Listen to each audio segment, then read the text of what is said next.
अस्सलामुअलैकुम dear students, class 10th chapter 15 revision के सिलसिले में दो पार्ट्स पे मैंने तकसीम किया है। दोनों को मैं की वीडियो में अपलोड कर दूंगा। इस वक्त पार्ट ए की बात हो रही है। चैप्टर 15 का नाम है इलेक्ट्रोस्टैटिक्स। पहले जो टॉपिक स्मार्ट सिलेबस में बोर्ड ने दिया है that is electrostatic induction. Electrostatic induction क्या होती है? मैंने डेफिनेशन ब्लू कलर में आप देख रहे हैं टॉप पर आपके सामने लिखी है। In the presence of charge body an insulator has like charges at one end and unlike charges on the other end. अगर एक बॉडी पर एक जैसा चार्ज हो जैसा कि मैंने इब्नाइट रॉड बनाया है आपके सामने ब्लू कलर के, उस पर नेगेटिव चार्ज शो किया है, उसे किसी इंसुलेटेड बॉडी के करीब ले जाया जाए, ऐसी बॉडी जो कि न्यूट्रल हो उसके करीब ले जाया जाए, तो क्या होता है कि ये नेगेटिव चार्ज दूसरी जानिब मौजूद इब्नाइट रॉड में मौजूद एक जैसे चार्ज को रिपेल करता है और अपोजिट चार्ज को अट्रैक्ट करता है।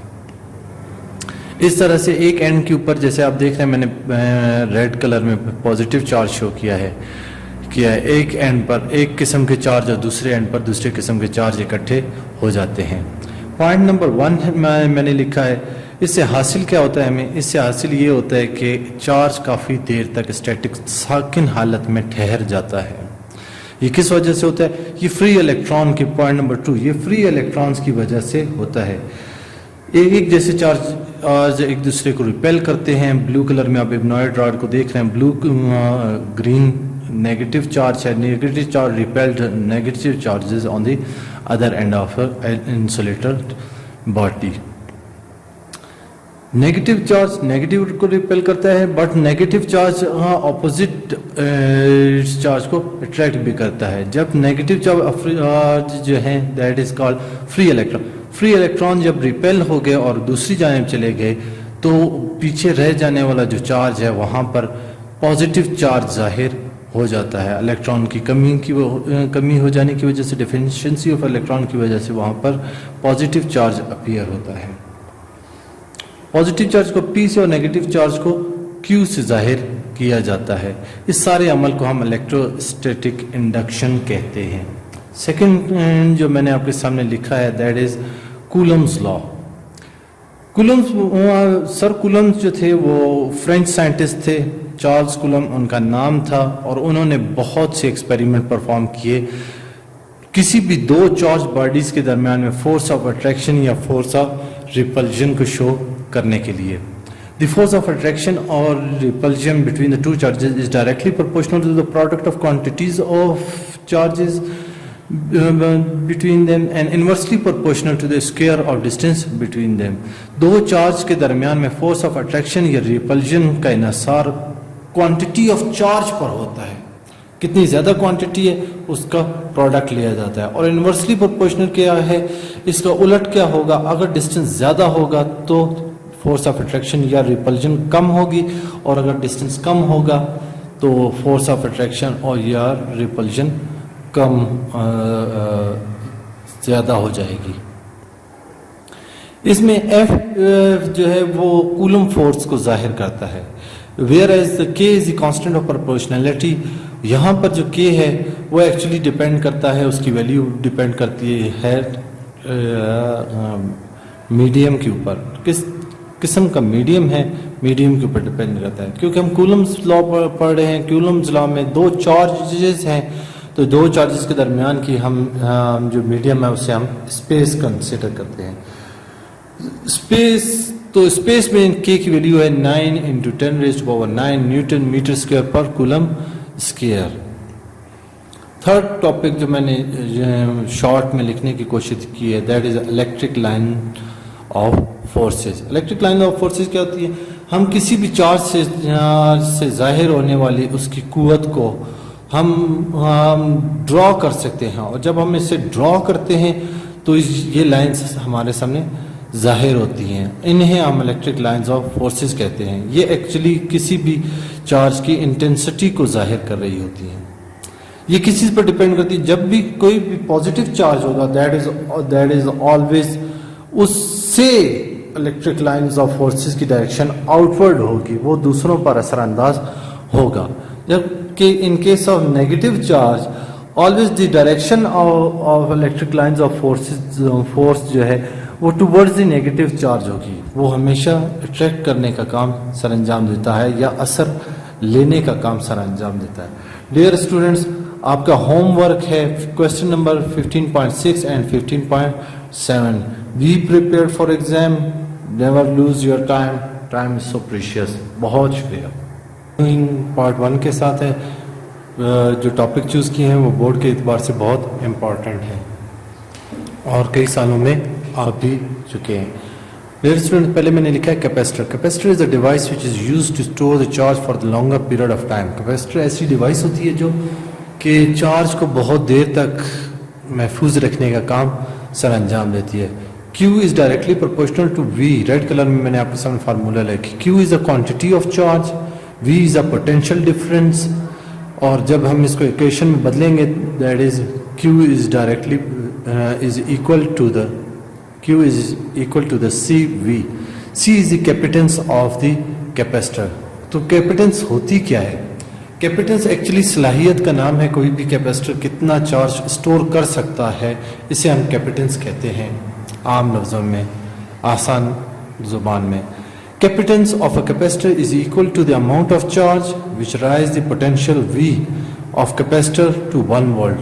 Capacitance ऐसी सलाहियत है जो कि उस चार्ज अमाउंट उसका उस चार्ज के बराबर है जिसे हम किसी भी प्लेट पर 1 वोल्ट उसका पोटेंशियल डिफरेंस हम जब राइज कर देते हैं या पोटेंशियल डिफरेंस 1 वोल्ट हो जाता है।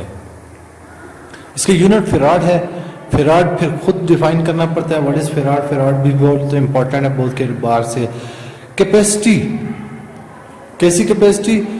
1 कूलम चार्ज जो है वो अगर किसी भी कैपेसिटर को दिया जाए और उसका पोटेंशियल डिफरेंस 1 वोल्ट हो जाए, हम इस कैपेसिटी को फेराड कहते हैं, विच is the unit of capacitance of capacitor. तो डियर स्टूडेंट्स, ये था कैपेसिटर और कैपेसिटर्स की सलाहियत, कैपेसिटेंस, उसका यूनिट, उसका यूनिट। नेक्स्ट जो टॉपिक है that is rules for the combination of capacitor. Rules for the combination of capacitor में मैं पैरेलल कम्बिनेशन को एक्सप्लेन करने जा रहा हूँ। पैरेलल कम्बिनेशन में सबसे पहले तो आपको एक पैरेलल सर्किट बनाना है जो आप अपनी स्क्रीन पर बिल्कुल राइट साइड पर देख रहे हैं, ब्लैक कलर में मैंने ड्रॉ किया है पैरेलल कम्बिनेशन। फिर पैरेलल कम्बिनेशन को पॉइंट नंबर 1 उसे अपने बैटरी के साथ लिंक करना है। बैटरी का होना बहुत ज़रूरी है और हर एक कैपेसिटर के ऊपर बैटरी का वोल्टेज V होना लाजमी है। पॉइंट नंबर 2 आप right side partition, right side के पार्टीशन में देख रहे हैं। बैटरी क्या करेगी? बैटरी वोल्टेज सप्लाई करेगी और ये वोल्टेज भी स्टोर होने की सलाहियत किस में है? वो कैपेसिटर की कैपेसिटी के ऊपर डिपेंड करती है कि कैपेसिटर कितना चार्ज स्टोर कर सकता है। फिर इक्वेशन है Q is equal to Q1 plus Q2 Q3 which is the capacity of capacitor to store the charge. हमें इसका फार्मूला मालूम है, पीछे हम पढ़ चुके हैं, that is Q is equal to C into V, quantity of charge equal to है कैपेसिटेंस इंटू पोटेंशियल डिफरेंस। हम उसकी वैल्यू ब्लू कलर में आप सेकंड लाइन देख रहे हैं, मैंने उसे पुट कर दिया है, C1 V, C2 V, C3 V। आप डायग्राम में देखें, जो बैटरी का पोटेंशियल V है वही तमाम कैपेसिटर्स का भी वोल्टेज है। दूसरी जानब ब्लू में मैंने लिखा है C1, C2, C3 which represent the capacitors. C1 is the first capacitor, C2 second and C3 third capacitor. वापस इक्वेशन में आ जाए, Q is equal to C1 plus C2 plus C3 में से मैंने V पोटेंशियल डिफरेंस या voltage को common ले लिया है। कॉमन इसलिए लिया है कि आप डायग्राम को देखें, जो पोटेंशियल बैटरी का है वही potential difference across the circuit है, तमाम कैपेसिटर्स पर वही पोटेंशियल डिफरेंस मौजूद है। हम मैथमेटिकली V को दूसरी तरफ ले जाते हैं, Q डिवाइडेड बाय V, तो हमारे पास हम कैपेसिटेंस ऑफ कैपेसिटर आ जाती है। नंबर 3 पॉइंट है, in parallel combination circuit can be replaced with equivalence capacitance CE। हम पैरेलल कॉम्बिनेशन में हम इसे रिप्लेस कर सकते हैं एक बड़ी लार्जर वैल्यू के साथ which is CE, equivalence capacitance. CE is equal to C1 plus C2 C plus C3, ये रिप्रेजेंट कर रहा है तमाम capital sum of all the capacitance across the all capacitors. Point number 4 में अगर n number of n capacitors हो जाएं यानी 1, 2, 3 और 4 से ज़्यादा कैपेसिटर्स अप्लाई कर दिए जाए पैरेलल कॉम्बिनेशन में, तो फिर क्या होगा? फिर हमारे पास यही इक्वेशन थोड़ी सी एक्सटेंड हो जाएगी, that is C is equal to C1 plus C2 plus C3 dot dot dot, mean it is continuation plus plus plus plus up to n number of capacitors या कैपेसिटेंस।